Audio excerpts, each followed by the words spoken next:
she's a mountain, then you're in a... Hi, everybody. This is Lori, and I am the founder and CEO of Inclusivi-TEA, and this is our podcast, which we co-sponsor with Alliance for Sustainability, a wonderful nonprofit based in Minnesota that works on equity, justice, a sustainable world.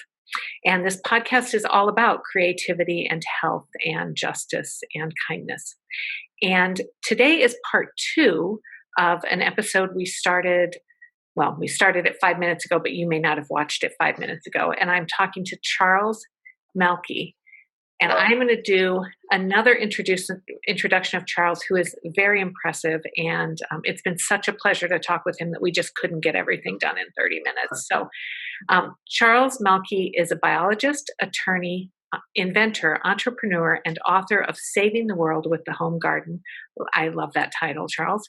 He has published in the Journal of Surgical Research, the American Federation of Medical Research, and currently co-operates a garden-based company named IV Organic to help home gardeners and commercial orchards grow the most healthy and nutritious plants and trees. I've also heard that Charles loves to teach, and in fact, in our last episode, he mentioned teaching and how important that is to him. He's educated tens of thousands of people every day on America's leading garden product YouTube channel for the past several consecutive years, with over 140,000 plus YouTube subscribers and over 13 million views. 13 million views. Charles, thank you so much for being here. Thank you, Dr. Lori. And I appreciate being on your podcast stage, but I also hope to share this lesson also with our organic gardening community as well. So Dr. Lori, if I can also introduce you as well. Dr. Lori Myron Manbeck is a licensed clinical psychologist, and she earned her PhD from the University of Rhode Island. Her specialty is in geriatrics, and feels honored to be allowed into people's lives at a time when they're reflecting on all they have done and trying to find themselves in the midst of medical, emotional, and lifestyle changes. She said she never expected to open a business, but in late 2016 realized that she had to do more to promote environmental and social justice. Inclusivity was born out of this need. The company creates sustainable fashion, supports community organizations, and hosts Inclusive Talks Sustainability, a podcast about creativity, health, quality, and kindness. As Inclusivi-TEA took shape, and I apologize for stuttering, but I just want to share inclusive and T as in t-shirt, and hopefully for those that have a screen, I can share the spelling. But Lori became more interested in sustainable living and engaging conscious consumers. She decided to write You Can Save the World because she wanted to provide really simple tips anyone can follow to live a more sustainable life. Lori's already planning the second volume as well as a companion book on self-care. And again, thank you, Dr. Lori, for sharing your podcast stage with me, and looking forward to sharing this lesson with our audience as well. Well, and I thank you for being here. I just want to let everybody know that what we're really talking about today, so the last time we spoke, in the last podcast, we talked a bit about organic gardening. We talked about sort of how Charles got to where he is now, and how his organic gardening and love of the earth and the planet and the plants started when he was a very young child, watching his mother and his grandfather in the garden. And so we talked about how, we also talked about how for Charles, through all these threads, so he has been, he was in medical school. He went to school and became a lawyer, worked as a lawyer for a number of years, sold real estate, and then came to be this organic gardening guru that he is now. And through all of that, one of the threads for Charles has been education and teaching, and wanting to share information with people and help people. And what I noticed and noted is that I also think there's a huge amount of compassion through all of that. So the desire to make the world better in all these different ways, and the understanding that all of us have different paths that we can take, and that it's wonderful if our goal at the end of the day is to make the world better in some way. So Charles, that's kind of in a nutshell what we did last time. Today, what I'd like to ask you about are some things such as, tell me more about your passion. Where does your desire to do the work you do come from? And how would you define that? I would also like to talk about any tips you have for other people who are maybe interested in the kind of career you have, or interested in being more active in the organic gardening space. Then I want to talk to you a bit more about your holy place, and we'll define that in a bit. And then I'm just going to ask you to tell us a story about your life. So to start, what I want to ask is, if you can, just tell us more about what drives you, what your passion is, where the core of that is for you. So many questions, and for those listening, I got to add that you've only shared these questions with me minutes ago, and I'm really going right off the cuff here, and I'm going to do my best. But the passion, obviously, and that's an easy one, is it's the fans. And fans is not necessarily the best word, but it's all of the gardeners and my gardening community and the organic community that I've aligned myself with, and they've allowed me into their world just as I've allowed them into our world, and sharing education at the end of the day, and trying to grow, whether it be your flowers or your vegetables or your fruit trees or whatever it is that you're trying to grow, but trying to grow it in the best way and in the most cutting edge way. And believe it or not, planting methods and styles and techniques change and vary depending on the plant, and the education also changes, depending on the lessons you learned maybe 10 years ago to what's being taught today. And there's a lot of education. After all, there's universities that are dedicated specifically to getting degrees in agriculture and so forth, things that didn't exist 20 years ago, when the best I could do is, get a degree in biology, when most of my courses were like, I purposefully want to take more botany courses because I knew plants meant life and health. And I was on that pre-med path and did a lot of research, in that direction. And I knew that plants were the answer. And all my research to this day, and now I'm like more confident than ever, is that plants are the answer. And everybody should be, eating more of them or growing them or both. Like, just always incorporate as many plants as you can into your life. So, Charles, I want to ask a question that I didn't warn you I was going to ask, but I've asked it before, so I think that you'll be able to answer it fine. You are right now joining me in a sustainability challenge that we've started, and it's 21 days of making your life more sustainable. So the goal is 21 days of really simple assignments to get you thinking about sustainability. My personal goal for myself at the end of the 21 days is that every day, whatever I'm doing, I have a backdrop of sustainability. So it's sort of the filter that I see things through, which doesn't mean I'm never going to make trash. It doesn't mean I'm never going to take a trip, because trips, have a big carbon footprint. What it means is that I'm going to do those things as well as I can to protect the earth. So when you were on with me a little bit ago, we were on live, and you were actually issuing a couple challenges to people. And I wonder if you would just tell this audience those challenges as well, because I think they're a good way for anybody to sort of start that or to rethink that. I'm going to start seeing everything through this lens. For sure. Before I also answer that question, I just want to share in regards to sustainability, and also with the challenge to pick up the habits, and reflecting back again on childhood and the impacts my mom had in gardening and my grandfather had in gardening, and I hope to also bring between us and this education that we're doing together, is that people plant more. And I'll lead to what the challenge is going to be in a second, but hopefully you're going to plant something and reap and enjoy the benefits of, and remember us as as you see all the value that comes with growing whatever it is that you do. In regards to the challenge for you that I am sharing and emphasizing and hoping more and more people will adopt, is to incorporate more, whether it be one more fruit or one more vegetable into your diet for the day, and to do so every single day.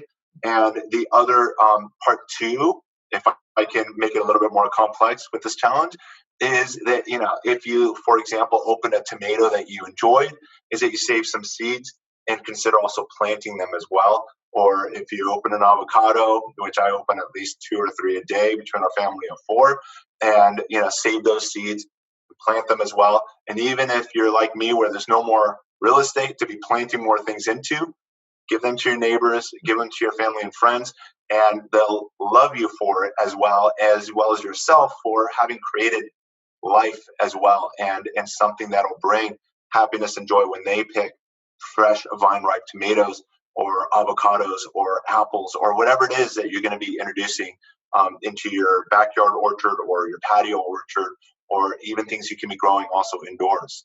Yeah.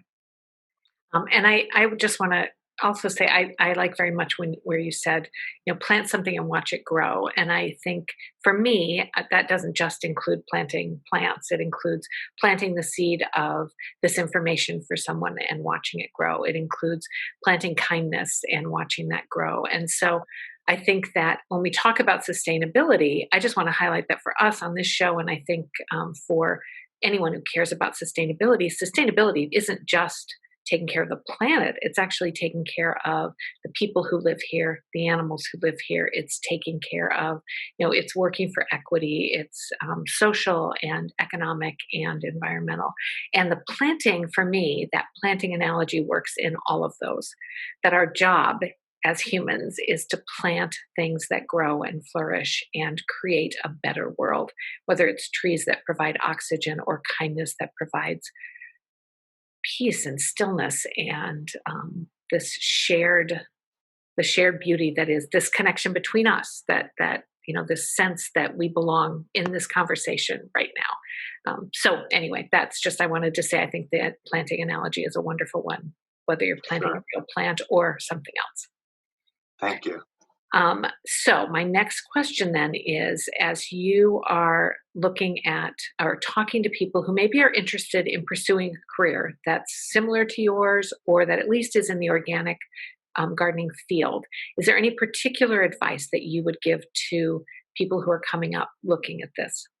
So I've got two very different backgrounds educationally. One being, and I don't know which podcast, I know we've had different parts now, but for those that are listening to this for the first time, I, from the age of 5, felt destined to follow medicine and to, become a medical doctor.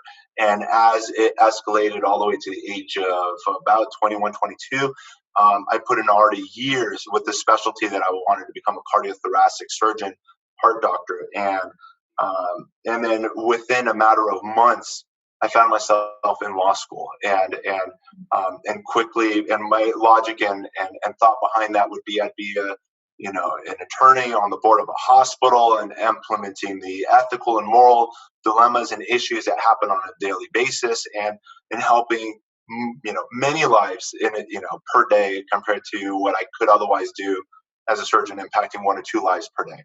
And with that, I got into law school and finished my 3 years and graduated, and found myself passing the Florida bar, not California, which is where I was educated. And with that, I ended up moving to Florida, what was supposed to be a year, had an almost 10-year practice, and benefiting almost 300 people with their real estate needs.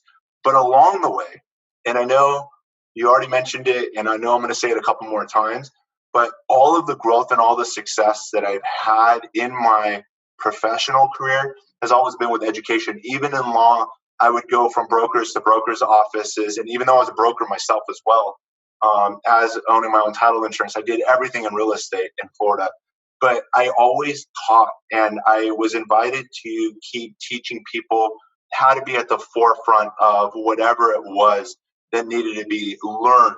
And with it, things grew.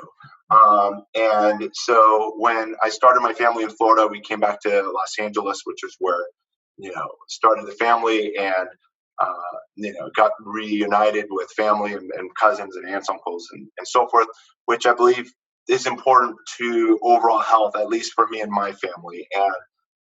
And so from there, we continued growing. I continued the passion that I had also in Florida to California with real estate and helping people with residential commercial needs.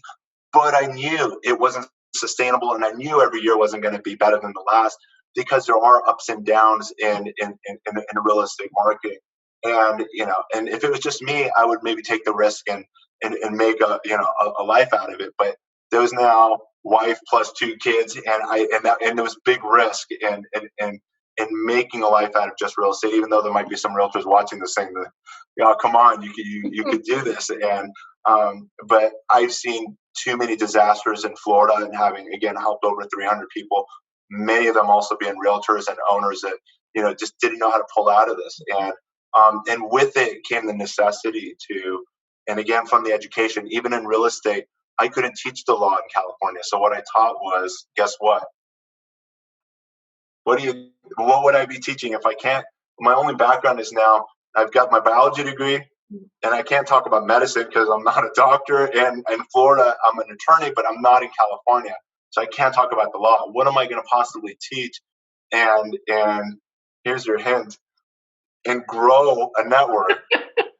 Did you start teaching about botany? I mean, were you teaching plants? Just plants, yeah. Okay. So our local community board is one of the oldest community organizations in the state, and it was founded as a gardening club where people would get together and talk about their plants, and then they would talk about the social and political issues surrounding them. And we still do exactly that. We get together. We spend almost half the time getting to know what the neighborhood issues are before we talk about how to plant a tomato. But it's with that again the network was born, and with it, obviously, I gained a lot of real estate business. But it was also where I got my inspiration, as I know I shared with you on a different forum. But I got invited to a garden where a lady had an orange tree, and the tree was peeling like crazy. Something I've seen before, but the bark was like peeling off the tree. The plant was barely fruiting, and she's like, it started off so well, and it just keeps on getting worse. And I'm like, it doesn't have a canopy, and the tree is just burning. It was a summer day, and most of the tree trunk is exposed to continuous burn. And with 14 hours of light, even on your own skin, you're going to burn terribly. And these trees were suffering. And I'm like, I know that painting it would help, but I didn't want to put paint on the tree that would otherwise contaminate, and ruin her organic garden. And that was kind of the birth of Ivory Organics and the Ivory Organics product line, and then ultimately going into fertilizers. But to answer your question in regards to, how do we get started in education and where do I go? At the end of the day, all you can do is try to listen to your voice in your heart, listen to the voice in your head. I know a lot of people don't have hobbies. I know a lot of people that I've been invited also to their garden saying, I never liked gardening, and because of you, I'm now growing things and having a ton of fun at it, which brings me a lot of satisfaction, more than you know. But I'm not expecting that of everybody. You've got to find what makes you the best. And something I learned also in law school, which is an important life lesson, is to specialize also. And if you're gonna bring value to the world, is try to again listen to your head, listen to your heart, and find out what it is that you think you can or want to master and become the best at. And the way you're going to become the best at it is by reading everything about it, and try to meet the people that wrote it, or or the people that teach it, and you're going to become at the front of that wave, and then bring that value to your family, bring it to your neighbors, bring it to your community, and watch your life grow. And you'll finally be that 1% of the population that is doing what they love, loving what they do, however that saying goes, and making money at it too. And I feel like, and I know I wrote it somewhere on my script somewhere, that whether it be fate or God or luck or whatever it is that people believe, but this is something that 5 years ago, and I know just also with inclusivity, I know I always struggle, with that, but the formation and development of Ivory Organics was not anywhere in my head until I visited that garden and I taught her about that orange tree, and I had a similar related issue on my property. And then something from 20 years ago, one of my research projects where we're encapsulating antibiotics with lipids, which are fats that offer benefits to humans over multiple days instead of just hours, and weeks of protection, and incorporating that concept into our product line, where now organically you can brush on and whitewash and protect your tree trunks and branches with these oils that will offer insect and rodent repellent protection. And I was like, where do you get all these ideas? And it's like, it was there the whole time, but it just it just didn't hit until I was helping someone with their, with their garden needs and just consulting with them. And, not that I'm digging or doing much, but just helping and working with their landscape, working with their gardeners, and giving them what I know and what I learned, one, from my mom at age 5, grandpa every weekend thereafter, and then all my college education and all the professors and all of that knowledge, which brings like more of the black and white text and the biochemistry and the organic chemistry and the molecular, like what's happening at the atom level.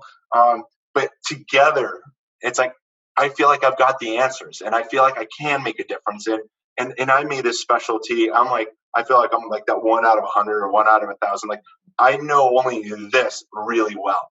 Just like also in foreclosure with my law firm, even though I have to take civics and property law and real estate and I think there's like constitutional law and all these things that I didn't like at all, but I had to like it enough to do well in their exams. But of all of these subjects, my entire practice was like a paragraph again, kind of like with what I'm doing right now with the whitewash of ivory organics or fertilizer with NPK. It's just a paragraph out of an encyclopedia on gardening, and I've made it our world.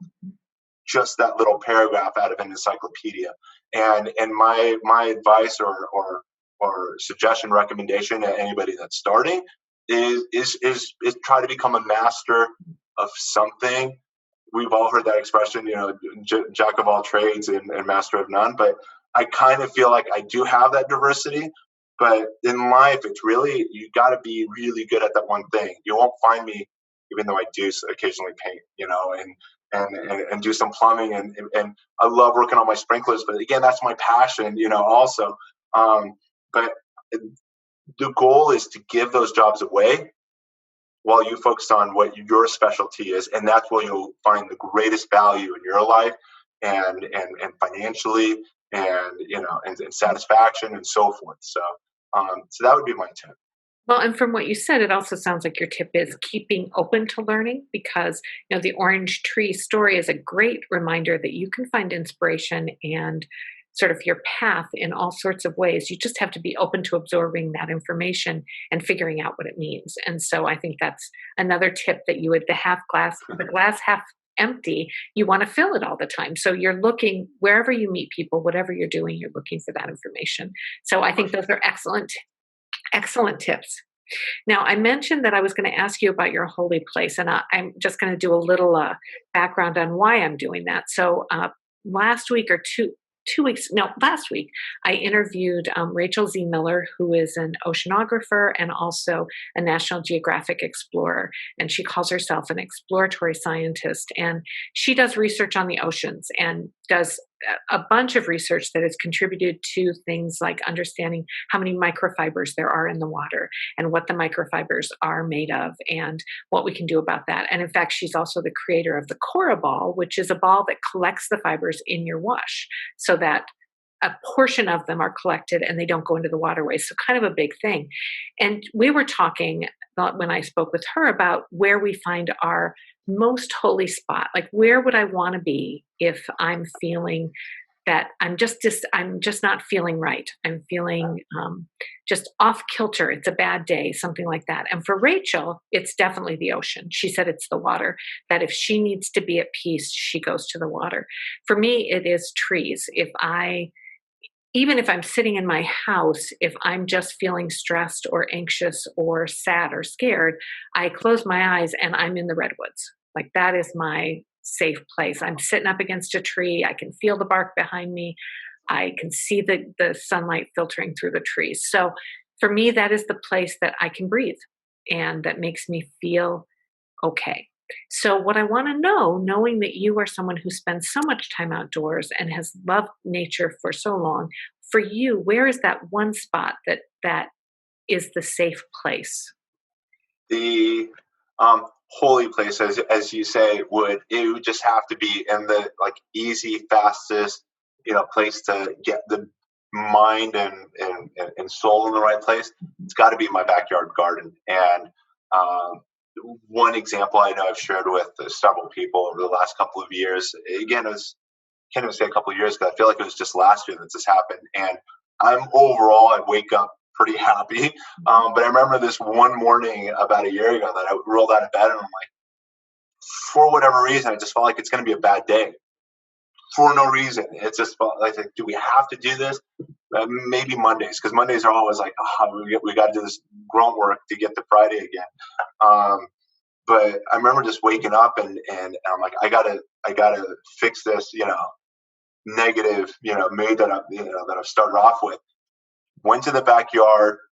I know for sure it was a spring or summer day because the temperature was a little bit warm enough that when I brushed by the rosemary, it gave off a scent. So I knew that it couldn't be too cold because it wouldn't have given off that much aroma just walking by it. And I continued through the garden and got close to my fig tree. And the fig also gives off another scent. And I'm just like appreciating the scents and the sounds and the air.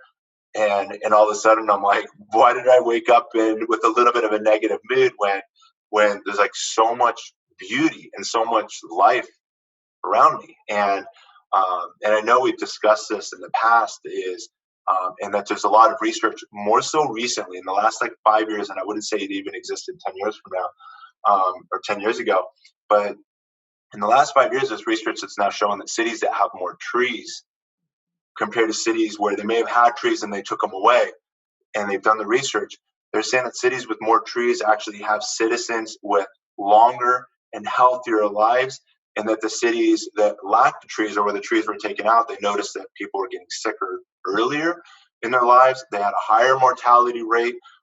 They also drew some analogies to people, for example, in hospital rooms, where if they had a window, overlooking into a tree, and then it gets you to wonder. And I know that there's been even more research I've even started seeing last year where people go into forests and go into camps and stuff to smell the oils that apparently, and I mentioned the rosemary earlier, where we smell the rosemary, but for sure that's rosemary also oils that are being, released in the perfume of the plant, just as the fig's doing its thing. And it's having an impact on your brain. It's having an impact on your mood. It's changing your chemistry. It's changing your biology. If it's taking you from a bad mood to a good mood, what is it doing to all the like bad things that could potentially be happening in your body, such as cancers and so forth. And the fact that you're breathing more, allowing more oxygen into your body, the fact that you're calm and at peace, you're going to be more productive and you're going to have a better day. You're going to be happier, which is better than being miserable and sad and depressed. And you're going to be excited to see the growth that's happening in your garden. And one of the things my dad, and again, remember, I said my mom has that passion for gardening. My dad would always be in the corner, like watching, saying, "Why are you doing what you're doing? Why are you picking the weeds when you could be hiring somebody else to pick the weeds for you?" And it's like, wait, you don't understand. Like, this is something I enjoy doing, and nobody can do it better than this. Is my garden. This is my place. And how would the gardener know what's a weed and what's not, like, and what's planted and so forth? So. Like when I go out, that's my sanctuary, that's my space, it's my place, and whatever grows. And I remember again with my dad sitting in the corner, he would see me go out like almost every hour, like between my studies, whether it be in the sciences or in law. And he's like, "You were outside an hour ago. Like, what changed an hour ago to like what like?" And I'm like, "Well, there's maybe some buds that didn't open yet, or there were maybe I saw the flower, but I didn't see the bee pollinating it yet." Like. There's always things to see, and whether you have, again, one plant, whether it be indoors or you got an outside, balcony patio, for those living in apartment style homes, or the backyard garden, such as what I'm enjoying, and I want more, and I'm hoping to achieve more, because I feel like for some of us it's a lifestyle, and for those of us that don't realize that just 50 years ago, and not much further, most of us lived on larger lots, and farming was a necessity, whether you're growing plants or raising cattle and chickens and so forth. But being tied to the land was more of a necessity, as it has been for thousands of years. And that exception has only happened now with all these specialized jobs that brought us indoors and are more computer driven and so forth. So I encourage everyone to really do get outside and create your own sanctuaries and find the beauty if they haven't yet discovered it, and the health that's already proven that comes from growing, and the satisfaction of watching something grow, and the satisfaction of if you get to pick your own apples from your garden, or and eat something that's more delicious and nutritious than anything you'll ever buy because you grew it. So the list just goes on and on and on. Well, and what's lovely is that also feeds right into the sustainability mission, because I think the more you notice how wonderful the world is, the more you can pay attention to the tiniest little drops of rain on the plants, the more you want to protect it.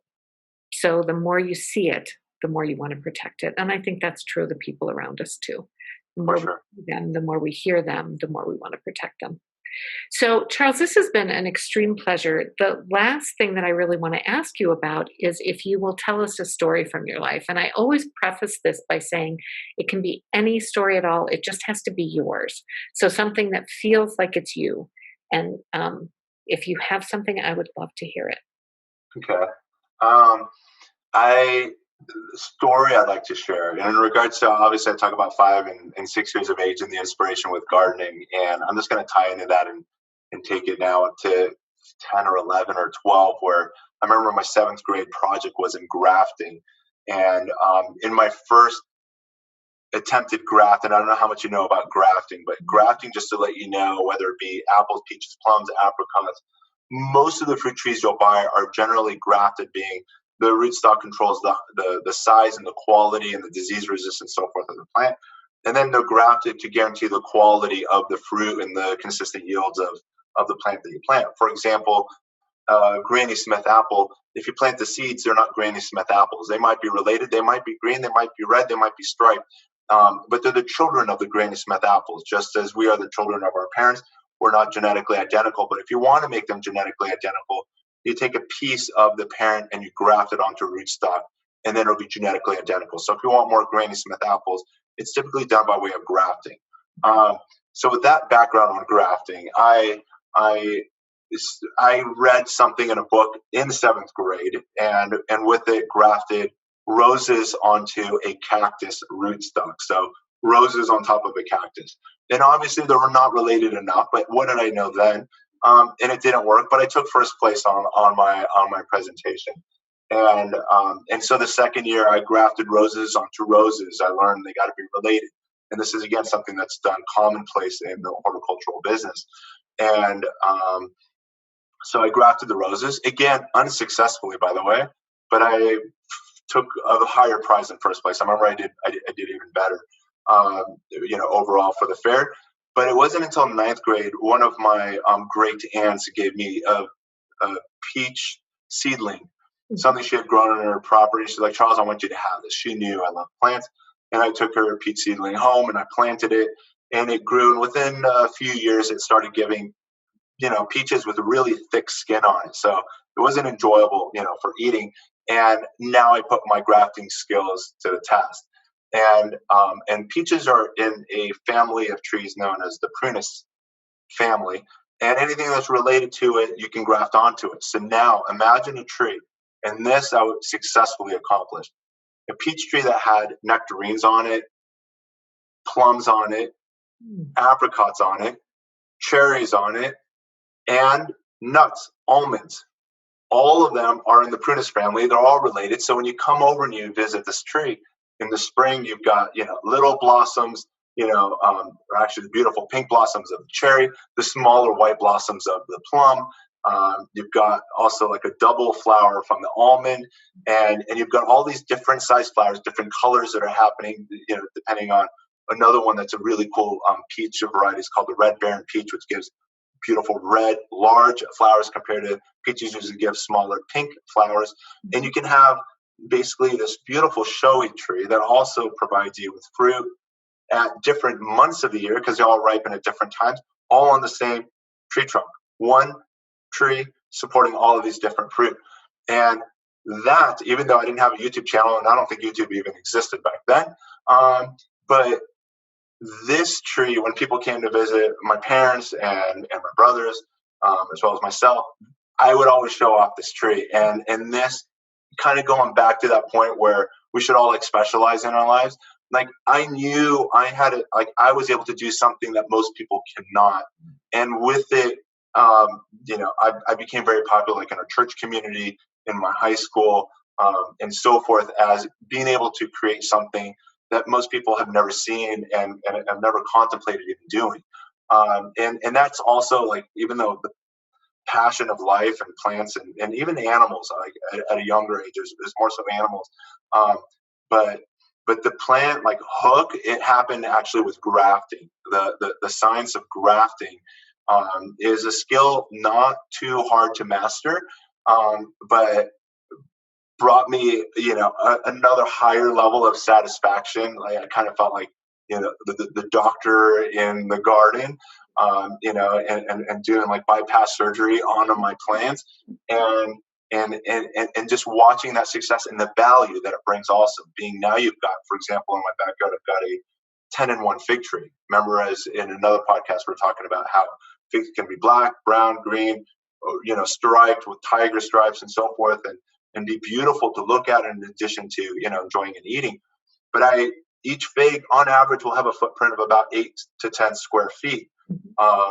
And so instead of having an entire backyard of figs, you can graft onto the 10 branches, as I have done, 10 different flavors of figs. So now I have in the footprint of a single tree 10 varieties of figs that I get to enjoy. And again, the value of that being is, again, instead of having 10 fig trees, you still have the quantity of one tree with all the flavors and diversity of all the different, flavors and fruits that you'd want to have. That's amazing. So I just have a quick follow-up question. Sure. Simple one, because this is fascinating. When you graft a tree, do the parts of the tree intermingle, or do the cherries stay completely separate from the peaches? And Excellent question. Yeah. So in regards to the characteristics, all the characteristics of the plant remain independent from the others. So there is no blending of flavors. Okay. All the rootstock does is contribute towards the overall height of the plant. Mm-hmm. So, for example, you might have like a dwarf lemon tree or a semi-dwarf lemon tree or a standard lemon tree. All of them are Eureka lemons, or all of them are Myron lemons, or all of them are whatever variety was grafted on top. Sure. But the roots dictate how big and how vigorous that plant's going to be. So the roots control more so like the size, but also offers disease resistance and drought resistance and whatever that root's doing, but it doesn't affect the flavor of the fruit. So on the tree, again, this is fascinating. On the tree, is it, if you graft a cherry over here, is this piece of the tree cherries, and then this piece might be something else? Correct, like almonds. So interesting. And all of them will ripen in its own separate season. Yeah. I think that is just fascinating. It is. It really is.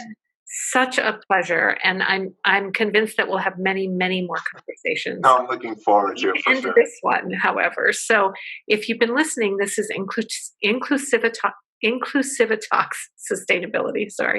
Inclusivi-TEA Sustainability. Our guest was Charles Malki, who is an amazing biologist and plant guru and organic gardener. And his company is Ivy Organics, which sells, it sounds to me, some of the best organic planting material available anywhere. So definitely check them out. And Charles has many, many educational videos on YouTube that you can also watch and listen to. And thank you very much for being here. I'm Lori, I'm your host, and I will be back for another episode next week. Thanks, everybody. Thank you, Dr. Lori. Thank you.